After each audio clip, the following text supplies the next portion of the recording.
Ja, 2026, mann. Hvem skulle ha trodd det? Det er sykt. Ja, ja. Fuck it. Let's go.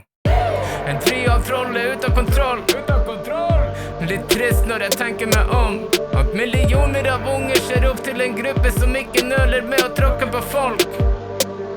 Fra russemusikk til UTM-rap. Sånn er det når pengene trumfer respekt. Ingen ryggrad og ingen skam, bare klikk og kontrovers som et konsept. Innholdet blir det sirkulerte linjer om de samme gamle tinga. Det finnes ikke måte på hvor langt dere går for å få kassa til å klinga.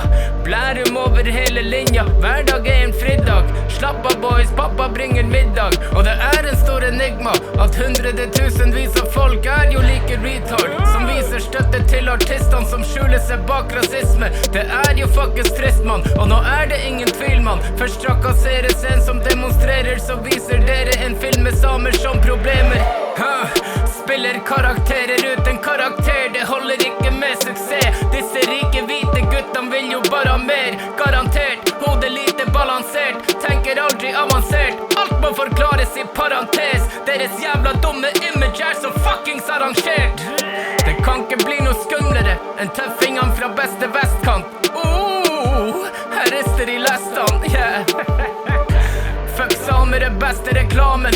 Trist at sinn og hat er en del av PR-en og planen.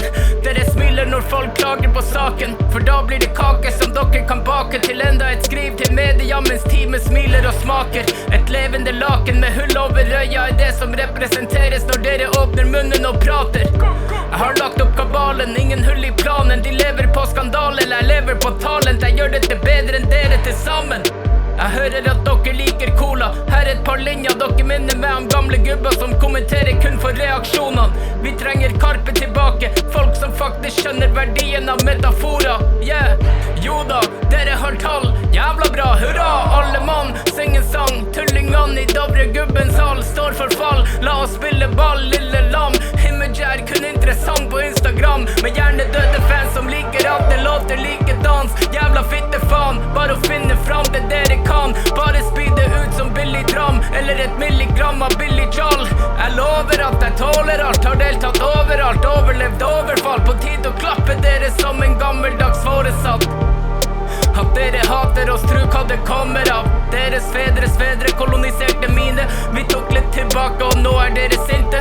Stakkars majoriteten blir satt til side og må lide. Uff, det er så triste. Jeg trenger ikke å si mer. Kall meg gjerne hårsår, men i motsetning til dere så har jeg verdier jeg står for. Bitch.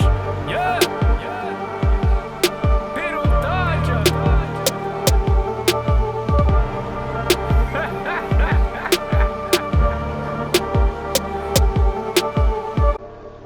2026, mann. Faen meg sykt. Neandertalere, altså.